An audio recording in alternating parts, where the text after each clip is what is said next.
கண்ணன் வந்து வாரி வாரி கொடுப்பாருன்ற மாதிரி தான் நீங்க எல்லாருக்கும் வாரி வாரியா கொடுத்துருக்கீங்க புடவைங்களா.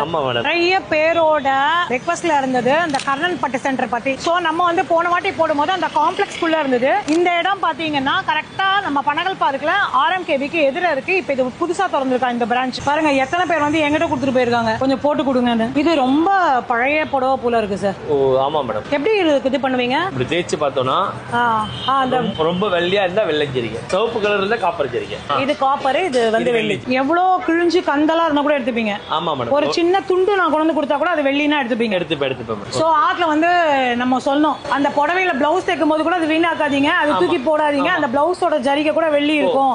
சோ எடுத்து வச்சு கொண்டு வந்து போடலான்னு. சோ இவ்வளோ கிழிஞ்சிருந்தா கூட அது ஜரிகை நல்லா இருந்தா போதும். கட்டாயமா என்ன மாதிரி ஜரிகை இருந்தாலும் எடுத்துக்கிறோம். அதுவும் இல்லாம பெஸ்ட் பைசா கொடுக்கறது வந்து நம்ம சென்னையில பார்த்தோம்னா கர்ணன் பட்டு சென்டர். நிறைய பேர் வந்து என்கிட்ட சொல்லியிருக்காங்க, நானுமே நிறைய பேருக்கு ரெஃபர் பண்ணேன். புடவைய போட்டு நான் இப்ப போய் ஒரு அரை சவரனோ 3/4 சவரனோ, ஏன்னா கோல்டு தான் ஏறி போச்சு, அரை சவரனோ 3/4 சவரனோ தோட நான் உங்களுக்கு பேர் சொல்லி வாங்கிட்டு போயிடலாம்.